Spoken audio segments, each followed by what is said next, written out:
Sebab Engkaulah Tuhan yang layak disembah. Sebab Engkau Tuhan yang memberikan kehidupan, keselamatan kepada kami. Kami ada di tengah-tengah dunia ini, itu semua karena pengaturan Tuhan. Bukan saja memberikan kepastian keselamatan kepada kami sudah percaya kepada Tuhan, tetapi kesempatan untuk berkarya di tengah-tengah dunia ini sesuai dengan panggilan talenta karunia yang Tuhan berikan kepada kami. Kami bersyukur kami ada di tempat ini itu karena kebaikan Tuhan. Terima kasih Tuhan, apa yang sudah kami doakan 1 tahun yang lalu kita mengadakan seminar rohani, kami diberkati melalui seminar Injil dan adat bakat. Kerinduan kami supaya kami bisa melayani siapapun yang ada di tengah-tengah dunia ini, termasuk orang Barat, supaya bisa menjangkau, melihat, mengasihi, mencintai mereka sesuai dengan budaya dan adat yang dimiliki, supaya kami bisa melayani mereka dengan kasih-Mu ya Tuhan. Terima kasih Kau telah menyertai kami semua di tempat ini, sehingga kami ditaruh kerinduan dan harapan mendapatkan sesuatu yang menjadi bekal buat kami Tuhan dalam melayani Engkau.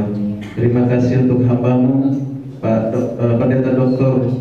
Insinyur Mangapul Segala yang sudah bersama-sama dengan kami, yang akan sebentar akan menyampaikan materi yang akan menjadi berkat buat kami semua. Kami berdoa menyerahkan hamba-Mu ke dalam tangan kuasa-Mu, berikan hikmat urapan dari Tuhan sehingga dapat menyampaikan dengan baik. Kami boleh mengerti, memahami, karena kami mendapatkan sesuatu yang luar biasa di dalamnya. Pakai dengan luar biasa di dalam nama Yesus Kristus. Terima kasih Tuhan juga untuk pejabat pemerintah, Pak Maulianti Sinuwaran yang sudah bersama-sama dengan kami, Wakil Bupati Tarutung. Mari Tuhan yang sebentar juga akan memberikan satu kata dua kata untuk kami, untuk boleh menguatkan kami dan juga untuk membawa kami melihat bangsa ini ke depannya Tuhan. Terima kasih untuk hamba-Mu, mari Tuhan yang Kau berkati, pakai juga dalam menyampaikan kami dalam nama Yesus Kristus.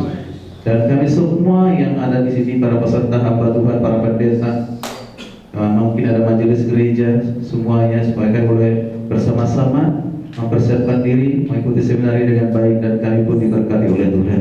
Terima kasih yang mengambil bagian dalam acara ini dan diberkati oleh Tuhan. Terpujilah nama-Mu Tuhan, kami serahkan acara seminar ini mulai dari awal hingga selesai, dan kiranya Tuhan saja yang dipermuliakan, diagungkan di dalamnya ya Tuhan. Biarkan Roh Kudus yang menguasai hati kami semua di tempat ini, supaya kami sungguh-sungguh mempersiapkan diri, diberkati oleh Tuhan. Berikan kepada kami Tuhan telinga seorang murid yang mau dengar-dengar akan firman-Mu ya Tuhan, dan hati seorang hamba yang rela menerima kebenaran firman itu untuk mengubah kehidupan kami dan membawa perubahan demi perubahan ke depan dalam pelayanan kami ya Tuhan. Terima kasih, terpujilah nama Tuhan. Kami serahkan semua ke dalam tangan kuasa-Mu di dalam nama Yesus Kristus Tuhan Juru Selamat kami itu. Haleluya, amin. Mari Bapak Ibu silakan duduk. Shalom. Shalom. Puji nama Tuhan, kita bersyukur kepada Tuhan kita Yesus Kristus yang oleh karena anugerahnya kita dipersatukan di tempat ini dalam suatu seminar, yaitu seminar Injil dan Adat Batak. Ya, saya percaya apa yang sudah kita rencanakan dan doakan hari ini bisa terlaksana karena kemurahan Tuhan. Terima kasih untuk kehadiran Bapak Ibu saudara kasih Tuhan, terlebih narasumber kita hari ini Pendeta Insinyur Dr. Mangapul Segala, Master Teologi. Terima kasih untuk kehadirannya yang sudah menyiapkan waktunya, yang sebentar akan menyampaikan materi kepada kita. Kemudian juga Wakil Bupati Tarutung Pak Maulianti Sinuwaran jauh dari Tarutung bersama dengan kita. Terima kasih Pak untuk kehadirannya. Luar biasa, kita ada tamu yang khusus ya, para hamba Tuhan yang hadir pada hari ini, para pendeta dan majelis dan seluruh mahasiswa yang hadir bersama-sama. Dan bahkan ya sudah banyak sebenarnya kita undang, seperti mungkin karena masih dalam perjalanan ataupun karena hari ini hari sudah kerja, ya mungkin nanti siang datang. Kita doakan supaya banyak lagi yang hadir. Amin. Ya, baik Bapak Ibu dikasih Tuhan. Dan sebelum kita mendengarkan materi yang akan disampaikan oleh Pak Pendeta Dr. Insinyur Mangapul Segala, bersama-sama kita dulu mendengarkan ada hal yang perlu disampaikan yang disebut dengan keynote speech dari Pak jadi Mauliante si orang itu. Ya, kita dengarkan bersama-sama apa yang bersampaikan kepada kita.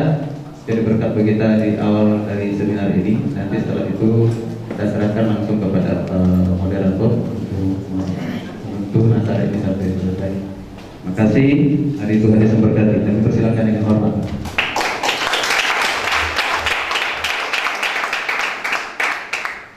Pertama sekali saya menyampaikan terima kasih kepada lembaga ini di sini memberikan panggung untuk saya untuk menyampaikan kegelisahan akademik saya.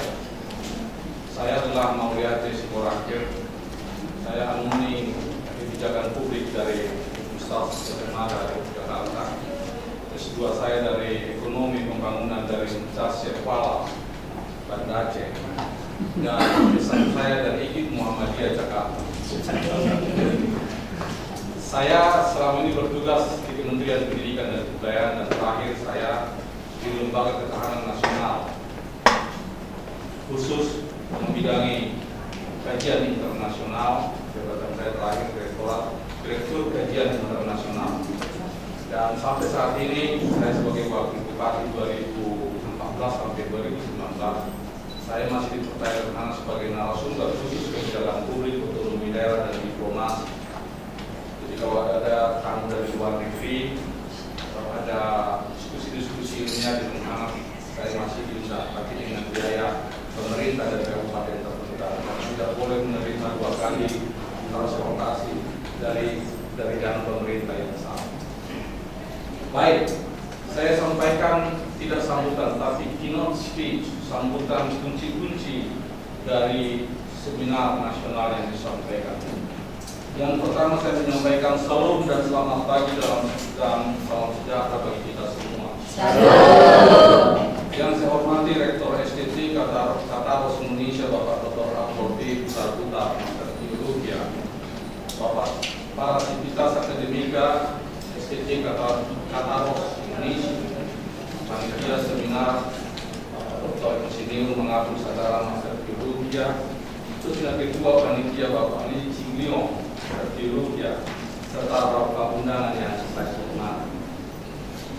Pertama-tama mari kita panjatkan puji syukur kehadirat Bapa Surgawi yang atas kehendaknya pada hari ini kita dapat berkumpul di Sekolah Tinggi Teologi Indonesia Kataros ini dalam rangka mengikuti seminar dengan tema Injil dan Alat Bapa dengan berbicara Bapak Dr. Insinyur Mengaku Sadara. Hadirin dan para undangan yang terhormat, peradaban manusia yang secara terus-menerus bergerak ke arah kesempurnaan telah disambut oleh semua bangsa dan negara di berbagai belahan dunia dan berbagai kondisi infrastruktur, suprastruktur, dan substruktur yang berbeda-beda. Semuanya memiliki cita-cita dan tujuan yang sama, yaitu peradaban. Saya ulangi, semua kita yang hadir di sini mempunyai tujuan yang sama, yaitu peradaban. Peradabannya bukan peradaban biasa, tetapi peradaban yang absolut, sempurna, hakiki, di mana manusia dapat mengendalikan dorongan dasar kemanusiaannya dalam rangka meningkatkan kualitas hidup ke arah yang lebih baik. Yang saat ini kita dengar dengan globalisation, digitalisasi. Globalisasi merupakan indikator peradaban manusia yang sangat sempurna sesuai dengan intensitas kebudayaannya. Manusia yang sempurna adalah manusia yang mempunyai peradaban dan kebudayaan. Peradaban yang sempurna itu akan sangat tergantung pada pertumbuhan dan perkembangan manusia. Dunia saat ini bergerak dari Pax America menuju sebuah tatanan baru yang disebut Pax Consortis. Hal ini berarti bahwa tatanan dunia akan menjadi suatu fungsi dari negara-negara atau wilayah-wilayah utama untuk bekerja secara bersama-sama. Bahkan sebuah istilah baru yaitu Chin Indonesia telah diperkenalkan oleh Nicholas Kasmore. Dan Nicholas Kasmore mengajak kita untuk melihat segitiga kekuatan global Asia. yang baru yang terdiri atas China, India, dan Indonesia, yang merupakan 3 negara yang telah mencapai pertumbuhan ekonomi positif di Asia. Peradaban yang absolut merupakan arah dan tujuan yang ingin dicapai oleh setiap orang di berbagai belahan dunia, termasuk di dalamnya suku Batak, Kristen. Sebagai suprastruktur dari bangsa dan negara Indonesia, tidak boleh tidak harus sejalan dengan apa yang menjadi cita-cita seluruh masyarakat dunia, sebagaimana yang terkandung dalam Konvensi PBB dan terutama Pancasila serta Undang-Undang Dasar Negara Republik Indonesia tahun 1945 yang merupakan dasar dan pola berpikir, bersikap, dan bertindak dalam berbagai interaksi sosial, baik dalam berbangsa dan bernegara maupun bergereja. Membangun peradaban Kristen di Indonesia telah berjalan 3,5 abad, kurang lebih 352 tahun di Pulau Jawa atau di Depok, karena saya tinggal di Depok. Baru tahun yang lalu PBB Immanuel Depok mensyukuri bahwa kehadiran Kristen 300 tahun di Depok. Dan 1,5 abad atau 155 tahun di Tanah Batak merupakan waktu yang tidak sangat singkat. Berbagai rencana dalam tantangan yang menghadapi dalam proses tersebut merupakan sebuah pengalaman yang sangat berharga dan memiliki benefit bagi seluruh masyarakat Indonesia di berbagai tempat, terutama dalam menghadapi kehidupan global yang kompetitif, di mana perjalanan panjang tersebut telah mampu membangun karakter kekristenan dalam Indonesia. Saya sering mengatakan karakter kekristenan dalam Indonesia. Saudara kita yang satu itu mengatakan Muslim Nusantara, tapi saya sering mengatakan kekristenan Indonesia. Perwujudan peradaban yang absolut merupakan pekerjaan yang tidak mudah bagi setiap orang, termasuk saudara dan saya, khususnya bagi orang Kristen di Indonesia, terutama di Bekasi.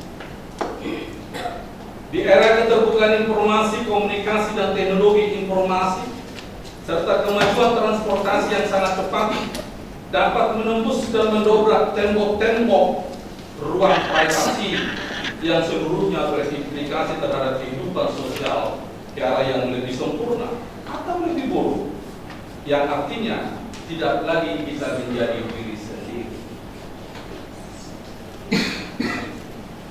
Oleh karena itu, konsepsi keterpaduan secara holistik dan komprehensif nilai yang terkandung dalam Injil dan adat Batak secara terus-menerus serta konsisten dan benar di berbagai tatanan kehidupan, baik keluarga, gereja, maupun bangsa, menjadi kata kunci dalam menjaga nilai yang terkandung dalam Injil maupun adat Batak dari turbulensi globalisasi yang masif dan sangat dahsyat.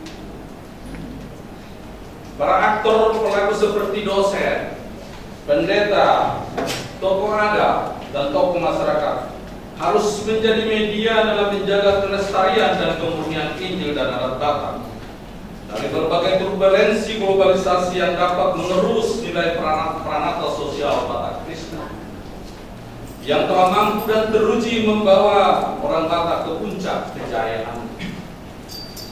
Para aktor pelaku tidak boleh lengah dan proses memperadaban itu, sebab akan muncul deberius global gap dari globalisasi tersebut, yaitu kekuatan besar yang tidak mungkin terhindar, yang membutuhkan respon cepat dan tepat, memaksa suatu strategi untuk bertahan hidup, dan strategi pengumpulan kekayaan bagi berbagai kelompok dan masyarakat.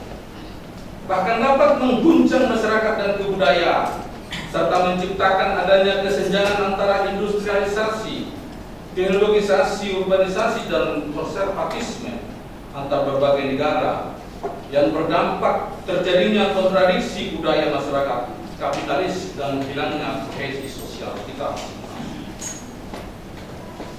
Injil dan adat Batak bagi suku Batak Kristen tidak cukup sebagai kompas untuk membawanya ke peradaban yang sempurna ini. Saya ulangi, Injil dan adat Batak bagi suku Batak Kristen tidak cukup sebagai kompas untuk membawa keberadaban yang sempurna ini. Akan tetapi harus dengan Pancasila.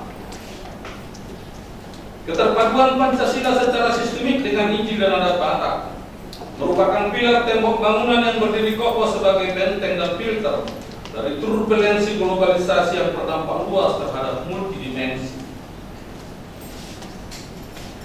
yang menjangkau sampai pada tataran teknoscape, mediascape, technoscape, financialscape, dan ideoscape. Enoscape adalah keterlibatan aktor-aktor pelaku yang berperan besar dalam pergeseran dunia. Mediascape merupakan proses globalisasi yang terkait dengan media yang mampu menyebarkan berbagai informasi, termasuk hoax.